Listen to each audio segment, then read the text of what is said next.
urugendo rw'urukundo rukomeye kuri njyewe nubwo ndateswa ngakubitwa siniheba oya oya oya winsiga Yes, nanone reka nongere kubasuhuza mbifuriza no kugira umugoroba mwiza. Nizere ko filime Inzira y'Umusaraba irimo irabanezeza, nizere ko irimo iragenda ibashimisha kurushaho kuri uyu munsi w'ivuka rya Yesu Kristo. Muri uyu munsi mbere na mbere tujye gutangirana n'uyu munsi ho gakeya mu migi igiye itandukanye, buri wese aze kugenda twoherereza amafoto mu mujyi w'iwabo turebe ukuntu byari byifashe. Natwe turagerageza abatuye mu Rwanda, ubwo ndavuga mu murwa mukuru w'igihugu ari wo Kigali, muze kwerekana uko byari byifashe, ndetse n'abari mu gihugu cy'u Burundi Bujumbura mutwereke uko byari byifashe, Zambia, Arabia Saudite ndetse na Leta Zunze Ubumwe za Amerika n'ibindi bihugu bigenda bidukurikira. Buri wese aze kugerageza twereke modo yari iri mu gihugu cye uko byifashe. Ese Noheli yabagendekeye gute mwebwe mukunda filime Inzira y'Umusaraba? Ndizera ko uyu munsi twakoze byinshi kugira ngo tunezeze imitima yanyu muri iyi episode ya 46. Ni episode yasohotse saa sita zuzuye, ndizera nashidikanya ko rero ari episode yabashimishije. Ku kijyanye n'amashusho noneho ndagira ngo mbabwire ko icyo cyakemutse. Mwajyaga mutaka ku bijyanye n'amashusho, hakaba amashusho mubona adakeye, ariko noneho ngira ngo twabahaye amashusho meza akandi aboneye. Ibyo twagiye dukina byinshi mu buryo bwiza, ndagira ngo nabyo byagushimishije. Uwo bita Cyusa ari kumwe na mushiki we yamugejejeho igitekerezo cyo gushimuta Iribagiza akamuzana mu rugo iwabo, ndetse mwagiye mwumva uburyo mushiki we yabyakiriye. Hanyuma noneho rero uyu nguyu ni Kanyana ari kuganira na Iribagiza, ari kumugezaho inkuru ivuga ko Rugema ndetse na Mukanambara bamaze gutegura undi mugabo wo gushyingira Iribagiza. Iribagiza yabyihakanye yivuye inyuma, amutera utwatsi.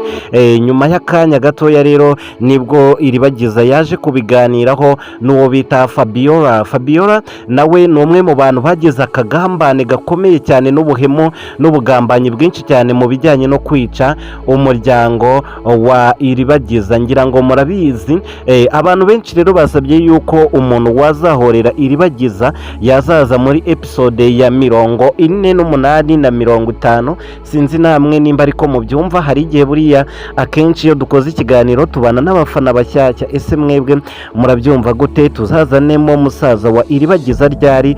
Musaza wa Iribagiza w'umusirikare. Ngira ngo rero muri kubona yuko twe dufite amashusho meza anogeye ijisho, ndetse n'ibyo twakinye byari byiza uyu munsi. Ariko buriya akenshi iyo umuntu yihaye amanota yiha menshi. Ndagira ngo mwebwe nk'abantu bayirebye mu amanota muri comment ku bijyanye n'amashusho ndetse n'ibijyanye n'imikinire. Uyu ni Iribagiza akiri mutoya. Fabiola arimo aragenda yibuka ahahise ha Iribagiza kugira ngo arebe neza ingaruka zizamuzira uko zingana. Iribagiza rero hano yari akiri agahinja gatoya cyane, ndetse n'ababyeyi be bakibaho. Rero nibyo Fabiola akomeza kugenda yibuka cyane, ko Fabiola uyu mwana amuzi kuva akiri uruhinja kugeza akuze. Nubwo yabaye umwe mu bamuhemukira, ariko ni bya bindi byo kuba umuntu akunda amafaranga. Isimbi nawe yakomeje kwibaza kuri kino kibazo, akibazaho cyane, yibaza nimba koko nta sano na nkeya afitanye n'uyu nguyu bita Iribagiza. Isimbi we bisa nkaho nta kintu aba yitayeho, nta kintu na kimwe. uba ubona ko nyine hari icyo kimubwiye, uba ubona ari wa muntu w'umwasa muri aho ngaho nyine wo kurwanira umuhungu gusa kubera ko amukunda, ariko nta bundi bugome n'urwango rwihishe inyuma nyine ubona ko aba afite cyangwa se ruremereye. nuko nyine aba arwanira Cyusa kubera ko amukunda, ariko nta rwango rukabije aba afite. Mushiki wa Cyusa rero byaje kurangira yemeye gufatanya na Cyusa kugira ngo Iribagiza barebe uburyo bamutabara bakamuvana hari ahantu akiri muzima. Usibye ko twumvise ko Iribagiza nawe ntago yoroshye, yavuze yuko iby'amarira agiye kubishyira hasi, ndetse na bwa butesi bwe bwinshi cyane agahangana n'aba bantu. Ariko buriya bajya bavuga ngo ababiri bishe umwe, ntago Iribagiza ashobora guhangana n'urugo rwose rumwanga havuyemo Kanyana ngo abashe kubatsinda. Niyo mpamvu rero Kanyana yakomeje kumugira iyo nama. Fabiola rero yaje kubwira Iribagiza igitekerezo cyo kuba bamushyingira undi mugabo utari Cyusa, ndetse anamucyurira ko impamvu yakunze Cyusa ari uko yaturutse mu gihugu cyo hanze. Iribagiza aramubwira ati Cyusa twakundanye kuva kera turi batoya, twacanye muri byose, ati njye rero ntabwo namukunze kubera ko yagiye muri Amerika, ati cyane ko ntabwo nari nzi nimba azajyayo. Ibyo byose byagiye biba kubw'imigisha, rero njyewe Cyusa ndamukunda kandi mukundira uko ari, pana kumukunda ngo nuko ngo yagiye muri Amerika cyangwa se ngo yavuyeyo. Ibyo byose ni amagambo Iribagiza akomeza kuvuga muri iyi filime Inzira y'Umusaraba. Ubwo rero igitekerezo cyo kuba Iribagiza bamushyingira undi musore, urumva yuko ni igitekerezo kiri mu mitwe ya Rugema ndetse na Mukanambara, barashaka kumutangamo bakamuhereza undi mugabo akaba ari we umujyana. Bivuze ko ameze nk'igicuruzwa, ku mugani we niwe wagiye abyivugira, ameze nk'igicuruzwa bashaka guhanahana mu nyungu zabo, ariko turabizi neza ko ahazananira Cyusa hakananira Kanyana, ntago hazananira musaza wa Iribagiza, kandi turizera neza ko tugiye kumuzana muri iyi filime nk'umucunguzi wanyu.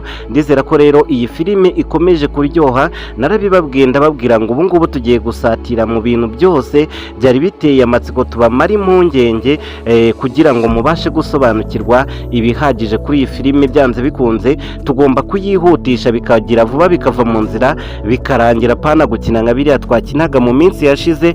Uyu mwaka 2025 hagomba kubamo impinduka nyinshi cyane kuri filime Inzira y'Umusaraba, kandi turizera neza ko izabaryohera. Abantu benshi bakomeza kwandika kuri WhatsApp bavuga ati iyi ni filime irimo ubutumwa, ariko munyemerere kano kanya tushimire uwo bita Kanyana. Kanyana nawe arakora ibishoboka byose kugira ngo yite kuri Iribagiza cyangwa se amuhe ubufasha ashoboye. Cyusa nawe hano arimo aragerageza ku ruhande rwiwe, nagatuje nawe ntago yakicara ngo atuze, akeneye kugira icyo akora kugira ngo atabare umukunzi we, amukure muri runo rugo rw'abagome, kuko Iribagiza yahuritse kenshi. Abantu mwatangiranye nawe ngira ngo murabizi, muzi ingorane yagiye ahuriramo nazo, ariko kuri uyu munsi nanone izi ngorane dushaka kuzishyira ku iherezo kugira ngo Iribagiza asange umukunzi we Cyusa, maze ibintu bigende neza. Ndizera ko rero iyi filime y'uyu munsi yabashimishije. Abo yashimishije mushyire udutima muri komenti, abandi mugerageze kunyandikira kuri WhatsApp mumbwire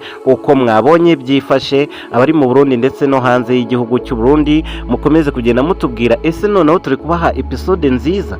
Nicyo ndi kwibaza, nimba turi mu murongo mwiza kugira ngo dukomerezeho, dukomeze tutegura ibintu byiza kandi bituma mushira amatsiko, mukamenya neza ko iherezo ryayo rizaba ryiza. Nk'uko mukomeza kugenda mubaza ngo izarangirira kuri kangahe, izarangira ryari, turagira ngo natwe dukine ibintu biryoshye ku buryo mutazanifuza ko yarangira, ahubwo muzifuza ko yakomeza, mukakomeza kuba mwayireba itarambiranye. Nshimiye rero abantu mwese mwakurikiranye kino kiganiro kuva gitangiye kugeza kirangiye. Bye bye, umugoroba mwiza.